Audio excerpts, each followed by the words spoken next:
Welcome po sa Cooking Alasen. Gagawa naman po tayo ngayon ng no-bake custard cake. Tama-tama ho are sa kahit na anong okasyon at napakasimple laang ho ng ating mga gagamiting sangkap.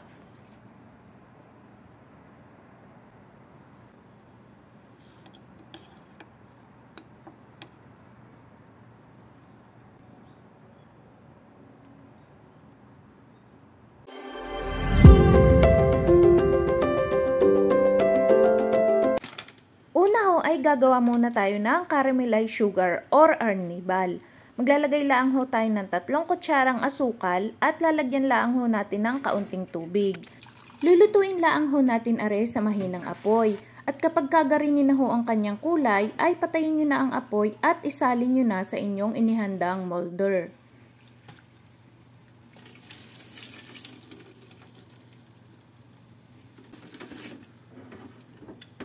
Atin muna ho aring isa-set aside at gagawa naman ho tayo ng ating flan mixture. Para ho sa ating flan mixture, gagamit ho tayo ng 4 na itlog.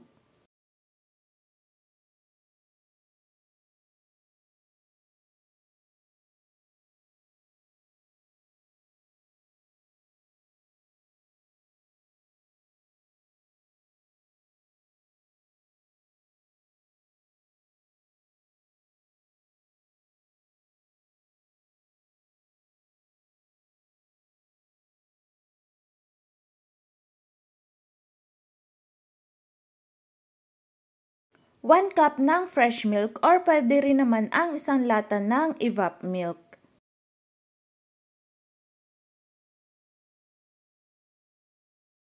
At isang lata ng condensed milk.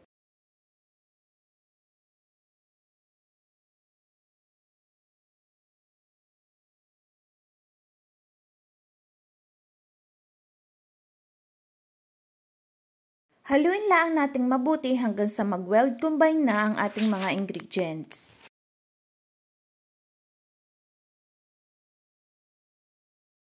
After natin mahalo, ari naman ho ay ating sasalain para matanggal ho yung mga buo-buo na galing sa puti ng itlog.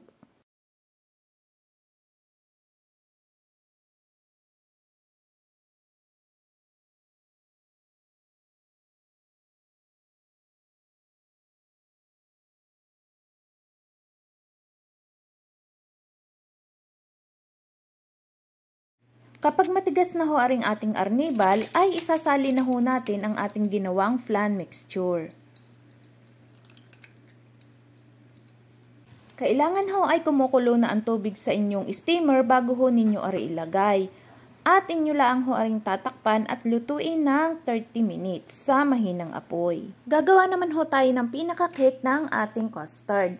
Kailangan ho natin ng 1 cup ng all-purpose flour, 1/2 cup ng asukal, 1 tablespoon ng baking powder, at isang itlog.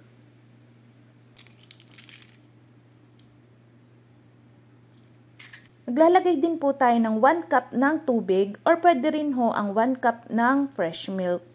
At hahaluin lang ho natin aring maigi hanggang sa mag-weld combine na ang ating mga sangkap.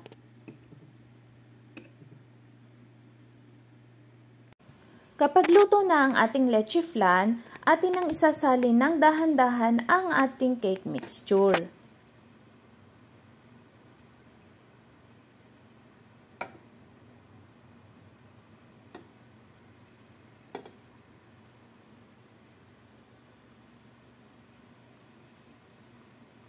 Pag naisalin na natin, atin laang ho aring ulit tatakpan at lulutuin naman natin ng 20 minutes sa mahinang apoy.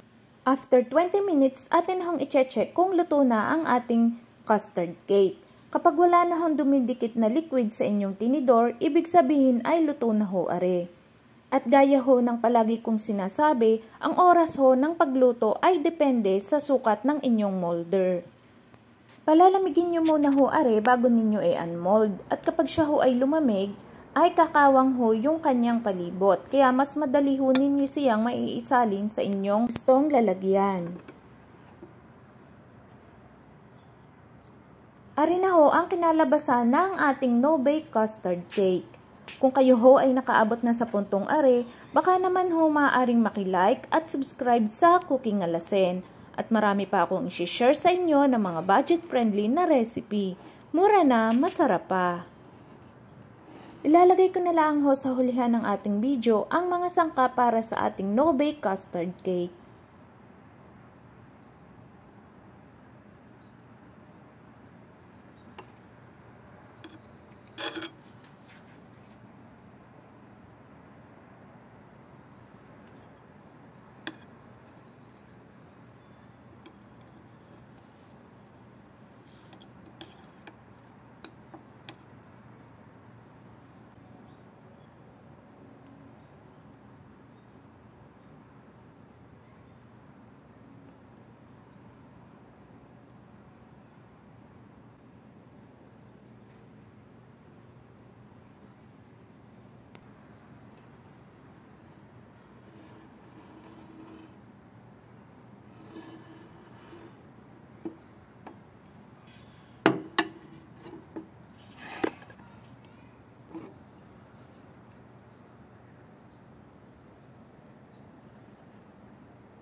Ang sunod naman po natin gagawin ay ubi kalamay na pinasarap ng langka at buko.